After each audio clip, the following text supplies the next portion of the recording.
Hola amigos de Notus Salud, bienvenidos nuevamente a una edición de este programa que poco a poco ha ido creciendo y esperemos que sigan participando con nosotros. El día de hoy vamos a ver un tema el cual tiene mucha importancia a nivel mundial debido a que es una enfermedad progresiva y que ha ido aumentando en cuanto a frecuencia, no solo a nivel de adultos sino también en niños. Para lo cual el día de hoy hemos invitado a un experto en la materia, que es el doctor Gustavo Vite Ruiz. Él es egresado de la Facultad de Medicina de León de la Universidad de Guanajuato y hizo su especialidad en endocrinología en Centro Médico Nacional. El doctor nos va a hablar de este tema, como decía yo, es un tema muy importante debido a que ha aumentado el número a nivel mundial. Doctor, bienvenido. Muchas gracias por aceptar la invitación. Y empezaremos diciendo ¿qué es la diabetes mellitus? Bueno, en primer lugar, muchas gracias por la invitación. Definitivamente este es un punto muy importante a tratar en problemas de salud, puesto que probablemente es la enfermedad más frecuente a nivel mundial y predomina y es de mayor importancia tanto en salud como en economía en relación a SIDA u otro tipo de enfermedades. El problema más importante que tenemos en el mundo en la actualidad es obesidad y relación con diabetes. Si nosotros queremos definir qué es diabetes, la diabetes es una enfermedad que está relacionada con el trastorno de cómo manipulamos el azúcar en nuestro cuerpo. Y a esto viene una enfermedad relacionada con páncreas o una enfermedad relacionada con el efecto de una sustancia que se produce en el páncreas que se llama insulina a nivel periférico, que es la que nos hace que nosotros, vamos a decir, utilicemos adecuadamente el azúcar de nuestros alimentos y la transformemos en energía. Cuando esto sucede y que tenemos alteraciones en estos mecanismos, el páncreas no puede controlar estos niveles de azúcar y el azúcar empieza a subir. Y al subir crea problemas muy serios en la vida que ahorita vamos a comentar. Muy bien. ¿Cuántos tipos de diabetes existen, doctor?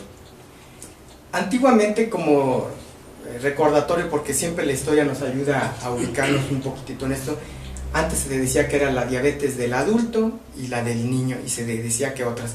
Y siguen siendo algo muy similar. En la actualidad se sabe que es diabetes tipo 1, que es principalmente la que afecta al niño, pero que también llega a afectar a los adultos, en donde la característica que tiene es que llegan a afectarse la producción de insulina en forma muy importante.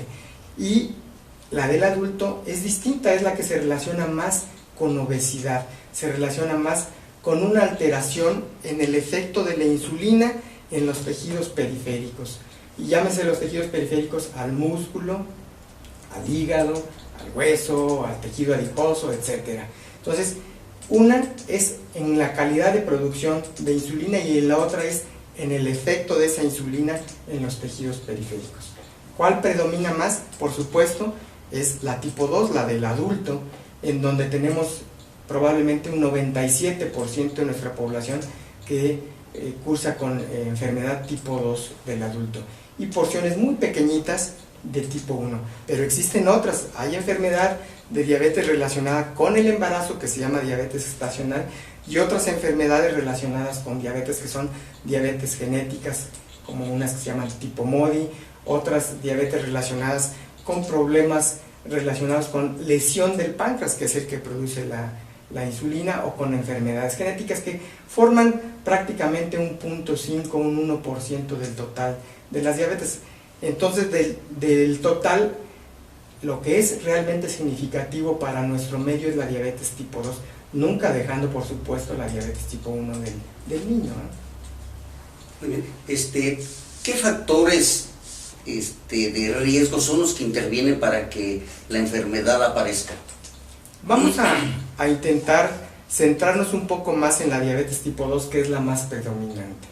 Si quieren también platicamos un poquito de la tipo 1, pero vamos a hablar un poquito más de la tipo 2 porque les vuelvo a comentar que de 100, 90, 95 son tipo 2 y un pequeño porcentaje, 3, 5, son tipo 1 y los demás de otro tipo de diabetes. Entonces, ¿cuáles son los factores más grandes que existen para generar diabetes del adulto, la primera que tenemos es nuestra raza. La raza de nosotros, la raza hispana, la raza mestiza, es una raza que está predispuesta a una mayor sensibilidad de tener diabetes. Comparada con otras razas del mundo, como las sajonas, etc., nosotros tenemos posibilidades 1 o 2 o 3 veces más de tener diabetes comparada con ellos. A esto nosotros le agregamos cambios en nuestros estilos de vida, en donde hemos generado problemas tan importantes como obesidad, y este es el factor más grande que tenemos en la actualidad. Nosotros sabemos que en la actualidad México tiene el primer lugar de obesidad en niños, y se está ganando el primer lugar de obesidad en los adultos. Estamos en el segundo, pero dentro de poquito lo vamos a lograr y vamos a tener el primer lugar de obesidad en el mundo. Y esto hace que se generen otro tipo de factores que hacen que el páncreas, que es el órgano afectado, trabaje más, porque no es lo mismo trabajar, por así decirlo, con 60 kilos que trabajar con 80, 100, 120 kilos, que son los que en la actualidad tenemos. Y cada vez vemos más algo que no veíamos cuando estudiamos medicina. Cuando estudiamos medicina no veíamos diabetes en el niño del tipo 2 como la del adulto. Y en la actualidad, en nuestra vida diaria o en nuestra vida del consultorio privado, en nuestra práctica, vemos casi 1 por mes. 1 por mes. Niños de 15, 17, 20 años que tiene diabetes tipo 2. O sea, diabetes de la del tipo adulto, pero está relacionada con obesidad. ¿Qué otros factores son de importancia? Porque se habla, por ejemplo, de sedentarismo, se habla, por ejemplo, de alcoholismo, se habla incluso de tabaquismo. ¿Qué tanto intervienen estos factores en la enfermedad? Los dos más grandes es obesidad y, a la par, el ejercicio. La vida sedentaria, que cada vez es mayor en nuestro medio, cada vez dependemos más de los medios de comunicación, no nos movemos, el control remoto, la inseguridad hace que los niños ya no salgan a los parques a jugar, y todos nos movemos en automóvil y siempre nos cuidamos de hacer lo menos posible fuera de nuestra casa por riesgos. Y entonces eso ha hecho que cada vez tengamos una mayor prevalencia de obesidad, mayores riesgos de obesidad. Entonces el ejercicio es vital para tratar de disminuir el riesgo de diabetes. Existen algunos estudios importantísimos en la historia de la medicina que nos demuestran cómo las personas que hacen ejercicio y que cambian el estilo de vida en cuanto a la alimentación, la posibilidad de generar diabetes disminuye hasta en un 58%, con solo cambiar la forma de comer y hacer ejercicio. O sea, es algo de verdad sorprendente. ¿Qué quiere decir? Cada vez somos más flojos, cada vez tenemos más vida sedentaria. A medida que la población mexicana se acerca más al norte, el sedentarismo es mayor. A medida que se acerca más al norte, la obesidad es mayor. Es menor la obesidad en el sur y mayor la actividad física en el sur. Esto aparentemente es por la influencia que tiene la mercadotecnia de la alimentación de nuestro vecino del norte. Queremos comer como ellos, ser como ellos, y queremos todo como ellos, no como los de Centroamérica, queremos ser como los del norte. Entonces cada vez tenemos más obesidad y, por supuesto, vida más sedentaria. Muy bien. En los adultos, ¿hay alguna edad donde hay más predisposición para presentar la enfermedad? La mayor incidencia de diabetes en el adulto sigue siendo la misma, entre 50 y 70 años de edad. Pero les voy a comentar, cuando nosotros estudiamos medicina, esa incidencia mayor era en esa fecha, pero nunca veíamos pocos diabéticos entre 40 y 50, muchos menos entre 30 y 40, y por supuesto no veíamos ninguno antes. En la actualidad la prevalencia mayor sigue siendo en esos grupos de edad, pero ahora vemos una incidencia mayor en 30, 40, en 20, 30 y ahora en 15, 20 años de edad. O sea, la prevalencia sigue siendo, a mayor edad tenemos más riesgo de tener diabetes mellitus.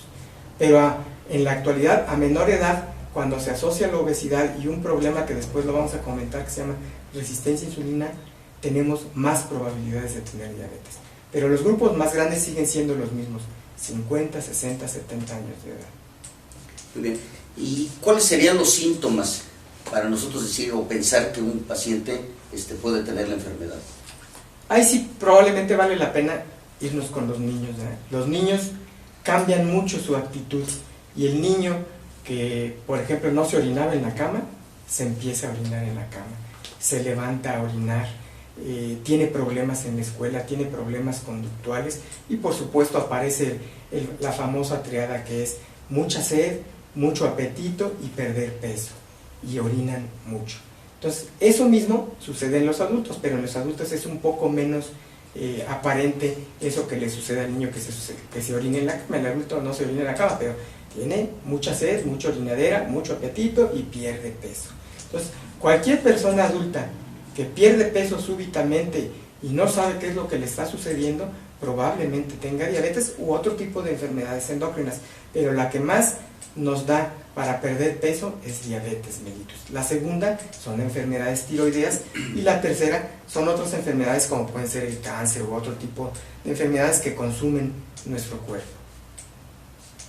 Y para tener un buen control de esta enfermedad, ¿cuáles serían las metas de un buen control? Ok, de esto definitivamente tenemos que seguir los planes y controles y las guías internacionales. Existen muchas guías, la de la OMS, la de la ACE, la de la Endocrine Society, la del Grupo Europeo, pero casi todas tienen los mismos objetivos: llegar a tener un nivel de azúcar por abajo de 120, ahorita les voy a decir en otra forma, para nosotros poder evitar tener complicaciones tardías. Las complicaciones tardías son a las que todos le tememos. Los diabéticos le temen mucho a perder la vista, a tener insuficiencia renal o a que le amputen las piernas. Y entonces sabe muy bien que cuando una persona consigue una meta de tener un parámetro que se llama hemoglobina glucosilada menor de 7 o 6,5 a 7, las posibilidades de tener complicaciones tardías prácticamente quedan abatidas, y prácticamente esa persona va a vivir como una persona normal. Pero llegar a tener 7 o 6,5 de hemoglobina glucosilada es difícil, porque hay que someter a los pacientes a planes alimentarios estrictos, a ejercicio estricto y por supuesto a un plan médico de manejo de medicamentos e insulina estricto. ¿Cómo hace el diagnóstico? ¿Qué tiene que hacer usted para tratar? Si sabe que, señora, sí tiene usted esta enfermedad, ¿qué estudios le solicitaría, etcétera?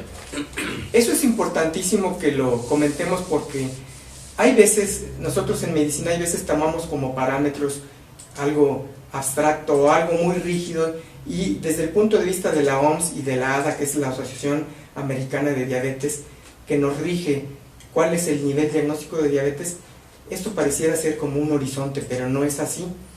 La ADA y la OMS dice que niveles de azúcar o niveles de glucosa por arriba de 126 en más de 2 ocasiones es diagnóstico de diabetes, o arriba de 200 sin cotejar una segunda pero con sintomatología es diagnóstico de diabetes.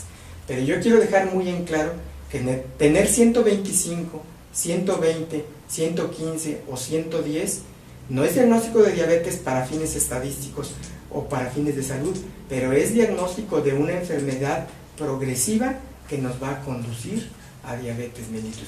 La diabetes no empieza en 126, la diabetes comienza mucho antes por trastornos metabólicos un poquito complejos que sería difícil ahorita que intentáramos abordarlos, pero si yo tuviera, por ejemplo, glucosa de 106, estaría angustiado porque probablemente pudiera tener diabetes. Y esas personas que no tienen el diagnóstico por los niveles de 126, tenemos que hacerle estudios especiales, como puede ser hemoglobina glucosilada o el que rige todavía en la actualidad, una curva de tolerancia a la glucosa, que es una prueba provocativa en donde nosotros damos azúcar oral y medimos en sangre cuáles son los niveles progresivos de la glucosa de acuerdo a la ingesta de este tipo de sustancia que es glucosa. Y en base a eso nosotros podemos hacer un diagnóstico muy exacto de si tiene diabetes o no tiene diabetes.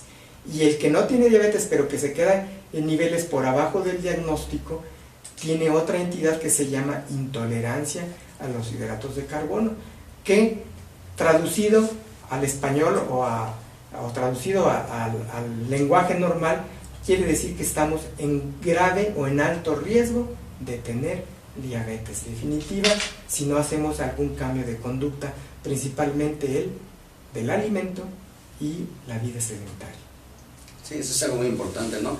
O sea, no vamos a esperar a que tengamos la enfermedad o que tengamos los síntomas. Entonces, ¿cuáles serían las medidas de tipo preventivo en cuanto a que la población tuviera que preocuparse para evitar la enfermedad? Porque, por ejemplo, usted ya lo comentó, la herencia es un factor importante. Eso, si una persona tiene a sus familiares, su papá o su mamá que tuvieron diabetes, ¿qué tiene que hacer esa persona para tratar de prevenir la enfermedad? Yo les quiero comentar que como riesgos, por ejemplo, si tenemos rama paterna afectada, tenemos, vamos a decir, un 50-60% de probabilidades de tener diabetes. Si tenemos paterna y materna, esto nos sube a 70-80%. Pero si tenemos hermanos diabéticos, esto nos sube prácticamente a 90-95% de probabilidades de tener diabetes.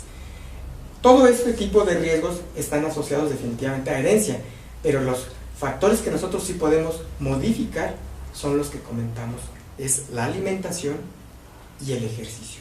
Si nosotros, como medida preventiva, desde etapas tempranas de la vida, yo les quiero decir que etapas tempranas de la vida es desde el embarazo, desde la gestación, desde que se está formando el bebé, no como muchos médicos llegamos a decir, espérense a que se estire un poquitito y ya le bajará la pancita. No, el manejo preventivo es desde la concepción, nunca es tardíamente. Entonces nosotros tenemos que programar un embarazo adecuado, un aumento de peso en el embarazo adecuado, un bebé al nacimiento con peso adecuado y de ahí en adelante.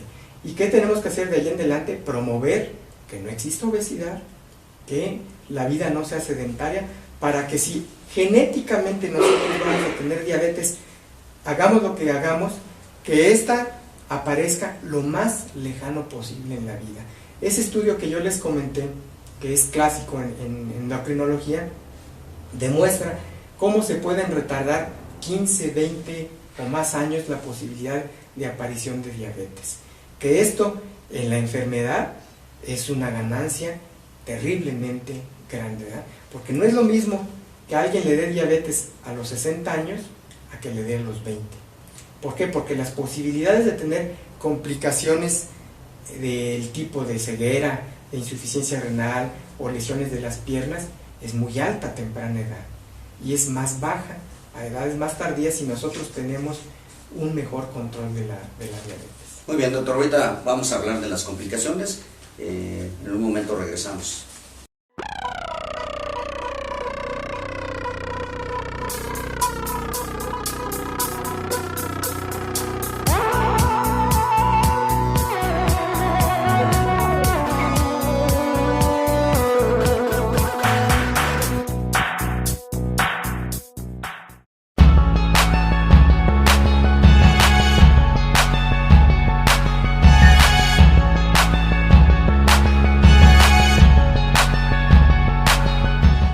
Continuamos, amigos, con el tema del día de hoy acerca de la diabetes mellitus. Y como ya habíamos comentado, estamos con el doctor Gustavo Vite Ruiz, especialista en endocrinología. Continuando con el tema, a continuación tenemos las complicaciones de esta enfermedad. Recuerden, es una enfermedad crónica, progresiva, para lo cual la prevención es muy importante. Pero ahora, vamos a ver, doctor, ¿cuáles son las complicaciones de esta enfermedad? Particularmente, generalmente todo el mundo conoce que de las complicaciones más duras son los ojos, el corazón, el riñón y las piernas. Pero antes que esas aparezcan, aparecen muchas otras que normalmente nunca se les da importancia y que nos sugieren que estamos en grave riesgo de tener las otras complicaciones. Generalmente cuando nosotros llegamos a hacer el diagnóstico de diabetes mellitus en alguien que no se sabía que tenía diabetes, un 30% de los pacientes llega a tener manifestaciones de complicación que se llama neuropatía periférica, que es alteración de la diabetes o complicación de la diabetes en los nervios, como le dice la gente. Y entonces los nervios se ven dañados y por estudios muy finos nosotros podemos saber que el paciente tiene una neuropatía. Entonces, hay un porcentaje alto de pacientes que en el momento del diagnóstico ya tiene neuropatía. ¿Y eso qué quiere decir? Que la diabetes no lo inició en ese momento. La diabetes la inició 3, 5, 8 o 10 años antes y no se había dado cuenta. Es importantísimo que yo les comente que en los estudios que se hacen estadísticos se llega uno a dar cuenta que un 20 a 40% de la población que se le detecta diabetes no sabía que tenía diabetes. Entonces los demás sí sabían que tenían diabetes, pero los demás no sabían que tenían diabetes. Entonces hay mucha gente que tiene diabetes sin darse cuenta. La sintomatología de la diabetes definitivamente depende del tiempo y de los niveles de glucosa.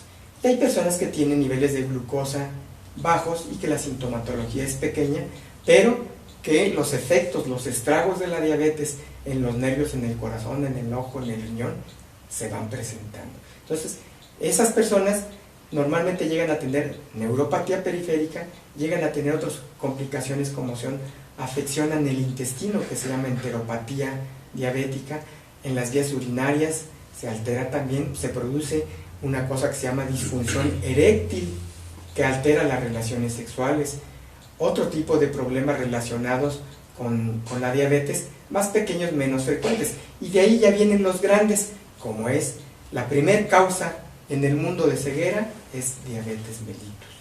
La primer causa del mundo de insuficiencia renal es diabetes mellitus. La primer causa de infarto en el mundo es diabetes mellitus. Un porcentaje muy grande de los pacientes con diabetes mellitus mueren de infarto de miocardio. O sea, infarto de miocardio es infarto del corazón. Muere porque le llega poca sangre al corazón porque se han tapado las arterias y muere el corazón. ¿Cuál es la participación de todo este tipo de complicaciones? Una de las más importantes que aparece es alteraciones en el control de la presión arterial. Los pacientes empiezan a generar hipertensión arterial y empiezan a presentar alteraciones en el control del colesterol, de las grasas en la sangre. El colesterol bueno y el colesterol malo y otros tipos de grasas se empiezan a alterar, se empiezan a depositar en las arterias y nos provocan una situación que se llama macro y microangiopatía de la diabetes, lesiones en el corazón, lesiones en las piernas, lesiones en otras partes de nuestro cuerpo. Aparece la hipertensión, que debo mencionar que en aquellos pacientes que tienen diabetes y que aparte tienen hipertensión, la progresión hacia enfermedades de complicación tardía es más importante. O sea, un paciente diabético que solo tiene problemas de azúcar, pero que tiene ningún problema, vamos a decir, del colesterol y ninguno de la presión, cuando menos es un plus. Pero si a eso le agregamos que el diabético tiene hipertensión y que tiene alteraciones en el colesterol, es un diabético que difícilmente va a tener un buen pronóstico. Entonces, ¿qué tenemos que hacer con ellos? Definitivamente, la diabetes no es azúcar nada más. La diabetes son muchos parámetros que nosotros tenemos que vigilar. Ahorita les estoy diciendo los más importantes, que es azúcar, colesterol, presión arterial. Son los más importantes, pero existen muchos otros parámetros que tenemos que investigar. ¿Y qué sucede? En la actualidad, en los hospitales, el gasto mayor que tiene el sector salud en nuestro país y en muchos países del mundo es el gasto que se tiene por insuficiencia renal relacionada con diabetes. Se llegan a gastar hasta del 20 al 30% del presupuesto en atender pacientes con insuficiencia renal. En lugar de invertir ese 30% en insuficiencia renal, el sistema de salud lo está invirtiendo ahora y está intentando mejorar la medida preventiva, que es la educación alimentaria y la educación en la actividad física, la educación en tener conocimientos de cómo el médico o el paciente tiene que acudir a los hospitales o con sus médicos para ver si tiene algún problema relacionado con riesgo de diabetes. Muy bien. Doctor, ¿qué recomendaciones le da a usted al paciente y es diabético para evitar que llegue a estas complicaciones? ¿Cuál es la mejor manera de que pueda llevar un buen control de la enfermedad? Esto a veces es un poco complicado y más en nuestro medio. A medida que tenemos más desconocimiento de la enfermedad o a medida que nuestra educación es más pobre, el miedo a la enfermedad es mayor y el miedo a hacer cambios es también difícil. Muchos cambios están, otra vez vamos a centrarlos en el alimento y en el ejercicio. Probablemente de 100 diabéticos, solo el 10% hace cambios definitivos en el ejercicio y en la alimentación, que son los más poderosos. Los demás, el paciente piensa que con tomar sustancias como la glibenclamida, la metformina o ponerse la insulina, con eso ya están salvados y entonces comen todo lo que quieren, y esto no es así. El paciente tiene que someterse a planes estrictos de alimentación y ejercicio y a visitas periódicas o a controles periódicos con el médico, con el especialista en nutrición, que es el nutriólogo, a veces con el especialista en actividad deportiva, que es el médico especialista en deporte, y con el endocrinólogo en algunas ocasiones cuando los problemas son difíciles de controlar. Y esto hace que nosotros tengamos como guías que cumplir determinados objetivos para llegar a tener menos riesgo de que la diabetes avance en cuanto a complicaciones crónicas. ¿Y qué tenemos que cumplir? El primero que yo les comenté, los niveles de azúcar tienen que estar prácticamente igual que una persona normal. Que eso es difícil, no es fácil. Frecuentemente nos encontramos en que los pacientes tienen azúcar en 180, 200 y como no tienen ninguna molestia, no toman ningún cambio de conducta. Y entonces, ¿cuándo debemos estar contentos? Cuando el paciente tenga en ayuno menos de 120 de glucosa. Lo ideal es que tuviera 80, que tuviera 90 y que después de los alimentos tuviera menos de 120. Eso es de lujo, eso es una muy buena respuesta. O que tenga niveles de eso que se llama hemoglobina glucosilada menor de 7. La hemoglobina glucosilada es como es la misma hemoglobina que tenemos en la sangre, pero vamos a decir que se ensucia de azúcar.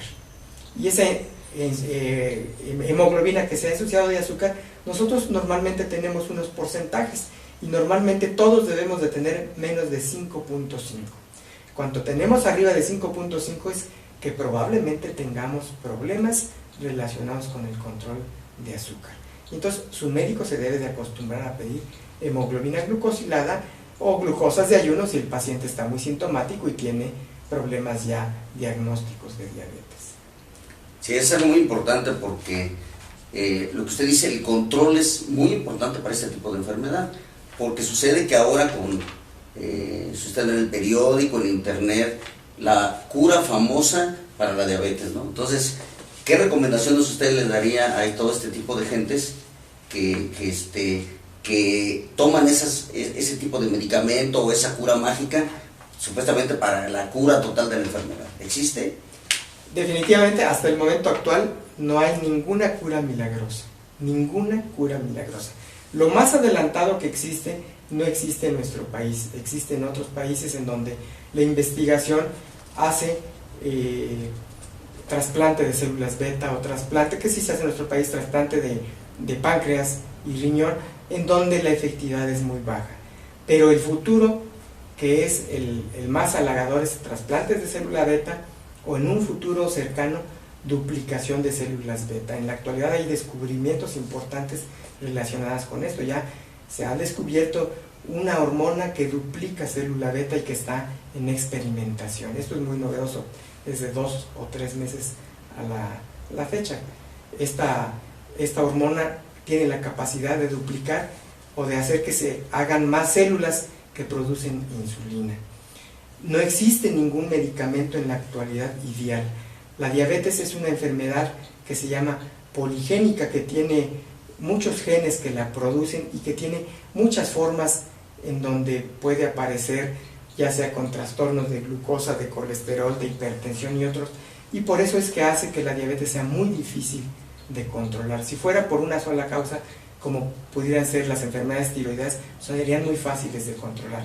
La diabetes no es así. Entonces nosotros tenemos que buscar manejos múltiples, hay veces un poco complejos. ¿Qué es lo que tenemos que hacer? Definitivamente hacer conciencia con la población de que en nuestro medio no existe ninguna sustancia o medicamento milagro que cure la diabetes. Ninguno. Todo lo que les digan es mentira y es abuso del bolsillo del paciente que está ansioso de que lo curen y acepta que le hagan todo. Y así es, en la vida el ser humano acepta que le hagan todo porque se ve secuestrado, se ve en un momento difícil de su vida y acepta si tiene leucemia, si tiene cáncer, si tiene otras enfermedades, acepta que le hagan todo con el objetivo de perseguir la salud. Pero definitivamente tienen que saber que no existen medicamentos milagro para muchísimas cosas. Por supuesto, para la diabetes no hay. En cuanto al tratamiento, pudiera hablar en forma general, ya usted comentó que es toda una gama de medicamentos. En forma general, ¿cuáles son los medicamentos que más frecuentemente se utilizan para este tipo de enfermedad? ¿O en qué momento hay que aplicar insulina al paciente? Son dos cuadros muy distintos. Si nosotros nos enfocamos a los niños o a la diabetes tipo 1, es exclusivamente insulina. En el adulto es otro cuadro distinto, porque en el niño es destrucción del páncreas o incapacidad de generar de insulina. Ya hablamos que como ellos son un porcentaje pequeñito, quizá nos conviene más hablar sobre los adultos, no sin dejarlos a un lado. Nada más hay que hacer hincapié que ellos definitivamente tienen que usar insulina. Los adultos es otro tipo de problema, porque no es por producción de insulina, sino por falta de capacidad de esa insulina de actuar a nivel periférico. Yo les digo que es como una llave que no encuentra su chapa adecuadamente y que quiere abrir un cajón y no se puede, y tiene que venir alguien a ayudarle para abrir el cajón. Esa es la alteración a nivel periférico, y para esto existen muchas sustancias en la actualidad que nos ayudan a hacer ese tipo de efectos. Cuando no obtenemos este tipo de efectos, nosotros tenemos que echar mano de otro tipo de sustancias que en la actualidad tenemos como herramientas para manejo de la diabetes. Ahora han aparecido otro tipo de sustancias que nos ayudan a que esa insulina que se produce en el páncreas tenga una vida mayor, que en lugar, vamos a decir, que en lugar de decir que viva un día, que no es así, la insulina vive cortos periodos de tiempo, que dure un poco más.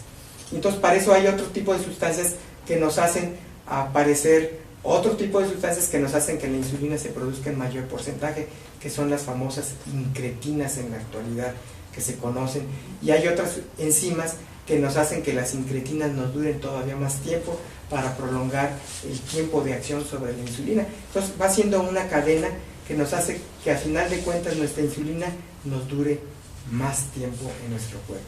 Estas sustancias son nuevas, cada vez aparecen más tipos de este tipo de sustancias, y de verdad son muy favorables en el manejo de la diabetes, pero como muchos medicamentos nuevos, son medicamentos de un costo mayor. En la actualidad todavía tenemos el beneficio de una sustancia clásica para el adulto, que es la metformina, que es la más barata, que sigue siendo muy útil, y que todos los sistemas de manejo están a la sombra de la metformina. Aparece una de estas sustancias que aumenta las incretinas, y entonces se une a metformina, y entonces utilizan las dos sustancias al mismo tiempo para tener un efecto mayor. Esta es la más importante. Y las otras es que han aparecido muchas insulinas nuevas que ahora tienen efecto más similar al fisiológico, al de nuestro cuerpo. Y hay 3 o 4 insulinas nuevas que, por supuesto, igualmente son más caras que las anteriores, pero son superiores en el poder de controlar la diabetes. Muy bien. Bueno, pues hacemos una pauta para terminar con esta tan interesante plática.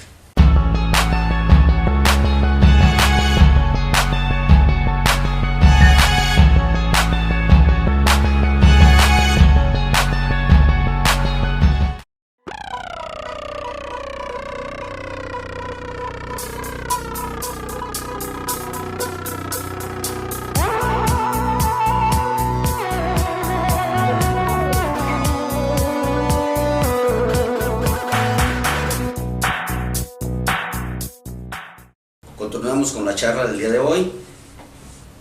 Vamos a ver ahora algunas de las medidas de prevención, pero sobre todo, doctor, haciendo un poquito de énfasis, por ejemplo, en cuanto a la dieta, ¿cuáles son los alimentos que deben o no tomar los pacientes con diabetes mellitus? Inicialmente nosotros tenemos que evaluar cuál es el estado del paciente, ¿eh? Vamos a decir, un paciente que tiene sobrepeso tiene que ser llevado a peso ideal, y un paciente que tiene peso bajo tiene que ser llevado a peso ideal. Algunos diabéticos se llegan a consumir tanto en su peso que llegan a pesar 35 kilos, 40 kilos y su peso ideal se 60. Entonces a ellos los tenemos que llevar hacia arriba y los otros hacia abajo. Entonces depende de eso inicialmente. Pero en general, nosotros los alimentos que más graves son para nosotros, son graves para toda la población mundial, como es la grasa, la sal y el azúcar. Esos tres sustancias son malas en general cuando son en exceso. Aquí, hablando del diabético, ¿qué tenemos que hacer? El azúcar, que proviene principalmente de alimentos de rápido acceso, en que nos van a formar azúcar en nuestro organismo, son los más malos. ¿Como cuáles? Por supuesto, los dulces, los refrescos, los postres, los que tienen azúcar refinada. En estos definitivamente podemos incluir a la fruta, porque hay veces dice ahí, come frutas y verduras, y no es verdad, no podemos comer frutas libremente. La fruta es un porcentaje muy alto de azúcar, y si nosotros no orientamos adecuadamente al paciente, nosotros vamos a consumir azúcar, y generalmente los pacientes se lo comen en jugo, un jugo de naranja, pero de aquellos, un jugo de zanahoria con naranja y papaya, de aquellos. Entonces es una cantidad muy importante de azúcar. Eso tiene que ser modificado y tiene que ser reeducado. Nosotros tenemos falsos conceptos en la alimentación. Todos los mexicanos tenemos falsos conceptos. De ahí, ¿cuáles otros? Los que vienen, que son todas las harinas. Todas las harinas es azúcar, pero es un azúcar un poco más, vamos a decir, más compleja, más, pues con un arreglo distinto, que el cuerpo la tiene que fraccionar para convertirla en azúcar y tarda más tiempo. Y otro tipo de azúcares todavía más complejos son las verduras, que son más difíciles de convertirse en azúcar, pero que se llegan a convertir en azúcar, pero tardan mucho tiempo.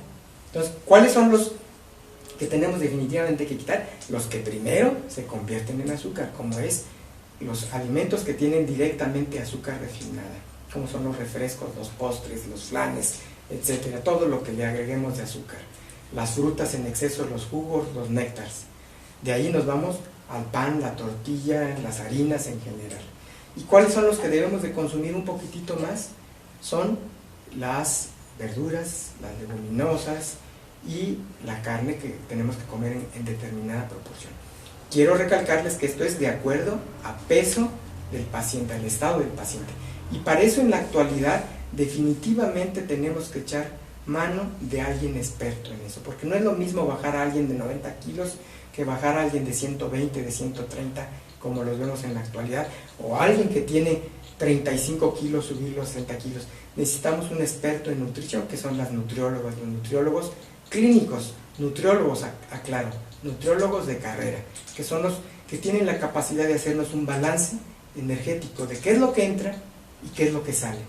Y ellos nos pueden decir cuánto tenemos de grasa, cuánto tenemos de masa muscular y qué tenemos que hacer para cambiar esto, para que sea útil para el paciente diabético. Y no nada más para el diabético, para el que tiene enfermedad hepática, para el que tiene enfermedad cardiovascular, para el que tiene enfermedad renal. Esto, el médico, tenemos una capacidad muy pobre en orientación. La otra, si nos vamos a la otra parte, dejando el alimento, que vamos a suponer que ya lo cumplimos, el ejercicio. El ejercicio no se trata nada más de ir a comprar unos tenis y subirse a una banda, a una elíptica. No, el ejercicio tiene que ser un ejercicio programado. Como tip inicial, es lento, progresivo, programado. Pero algo muy importante que tenemos que aclarar: cuando nosotros detectamos una persona que tiene diabetes, que tiene 50, 60 o 70 años, y que queremos someterla a actividad física, nosotros sabemos que por historia natural una persona mayor, lo más probable es que tenga cardiopatía, o que ya su corazón sea un corazón, como dicen en el rancho, trabajado, que ya está cansado. Y si nosotros lo ponemos a ejercitarse en una manera abrupta, repentina en el ejercicio, podemos tener problemas de infarto. Es probable que una persona que no se sabía diabética tenga una enfermedad coronaria. Enfermedad coronaria es la de la angina de pecho. En la actualidad se sabe muy bien que los pacientes diabéticos se pueden considerar con un factor de riesgo como si tuvieran enfermedad coronaria. ¿Por qué? Porque la diabetes va afectando el corazón en forma progresiva. Y si nosotros sometemos a un paciente diabético y no sabemos cuál es su estado funcional del corazón, podemos cometer un error grave y someterle a un esfuerzo grave y llevarlo a un infarto de miocardio.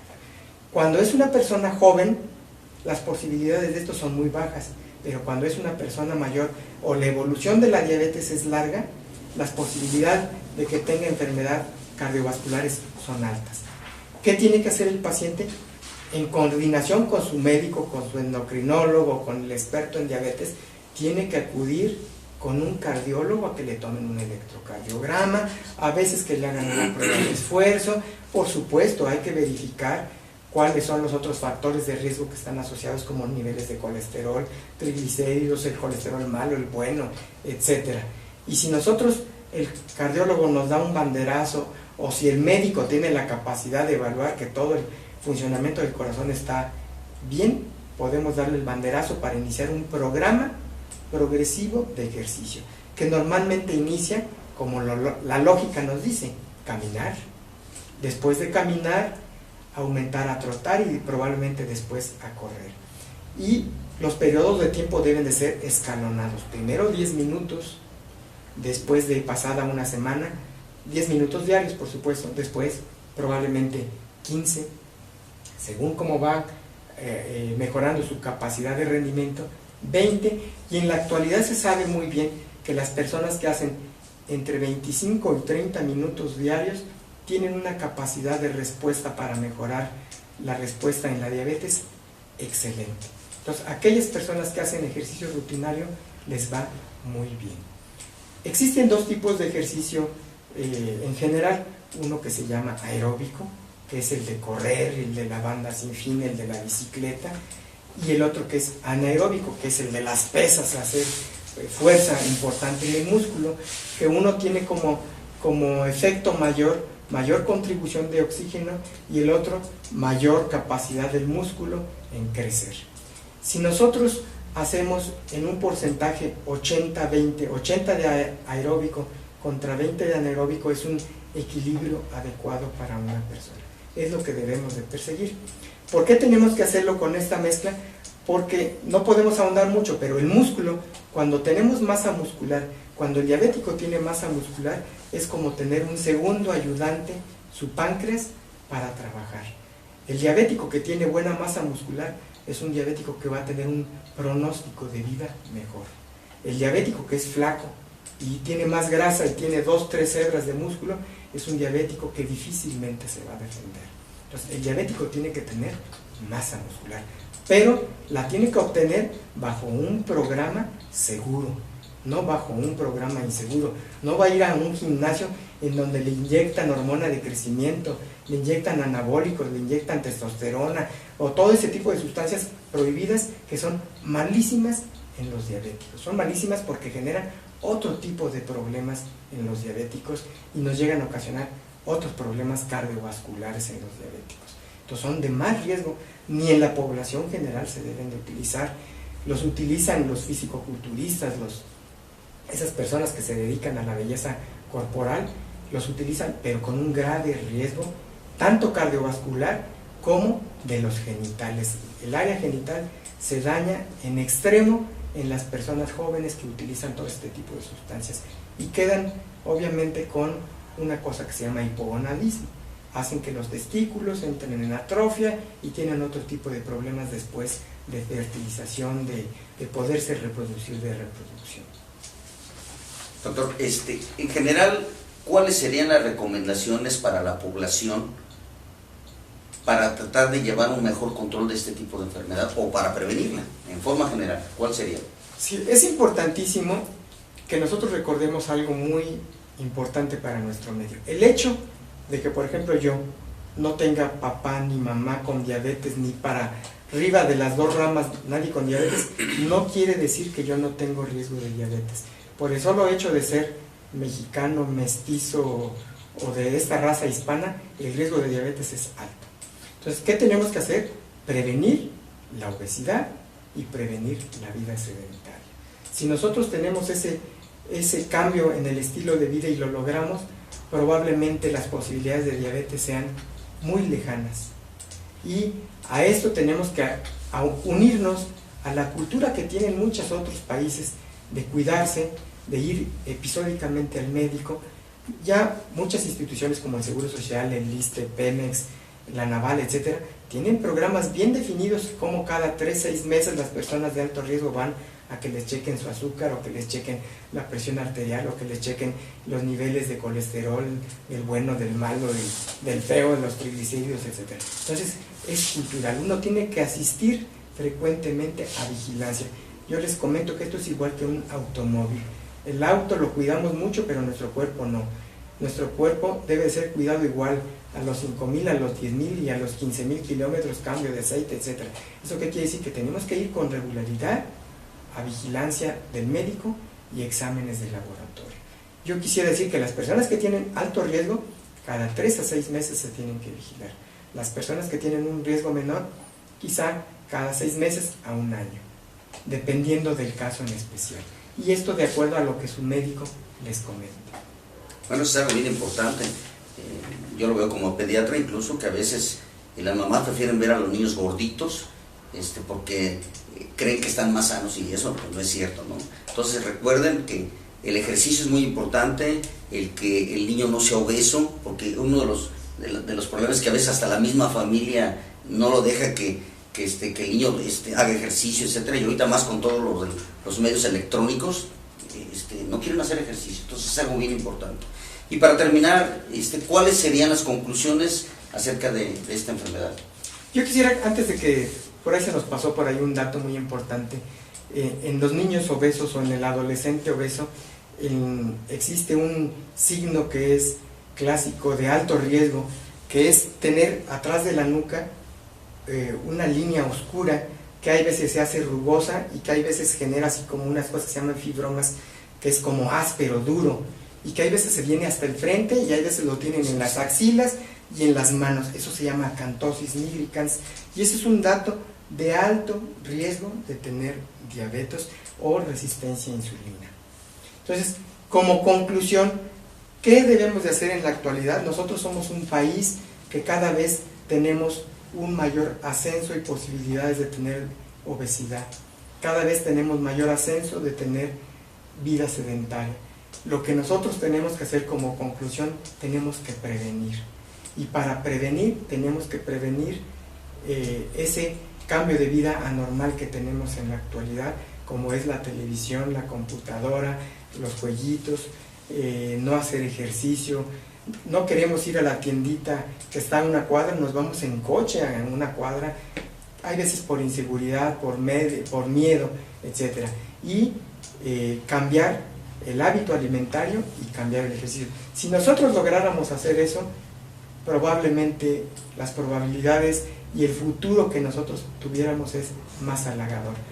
Se dice que teóricamente para el 2030 casi se duplica la población mundial de diabetes. O sea, es espantosa la cantidad de diabetes que hay en el mundo. Y les vuelvo a repetir, nuestra población, nuestra raza es más susceptible que muchas otras razas del mundo de tener diabetes. Es de todos bien sabido que mexicano que se va a vivir a Texas y que come lo que comen allá los tejanos, como son papas, hamburguesas, pizzas, etcétera, hacen obesidad en forma importante y hacen diabetes a temprana edad. Muy bien, doctor, pues queremos agradecer tan interesante charla. El doctor Gustavo, ¿podría decirnos cuál es su dirección donde pueden consultarlo y su teléfono, por favor? Bueno, yo tengo mi consultorio aquí en Irapuato, Guanajuato, en la zona de hospitales, en el edificio del Pozo, que se llama Especialidades Médicas del Pozo, que es Avenida de la Reforma 136, Interior 15. Es muy cercano del Seguro Social, de la Torre Médica, del Centro Médico Neurológico. Muchísimas gracias, queremos de veras darles las gracias, muy interesante la plática del día de hoy. Y amigos, antes de despedirnos queremos invitarlos a que sigan participando. Estamos en No Tu Salud y nuestra dirección es Revolución 186, Estamos a sus órdenes, por favor, sigan participando. Muchísimas gracias y hasta la próxima. Gracias por su invitación.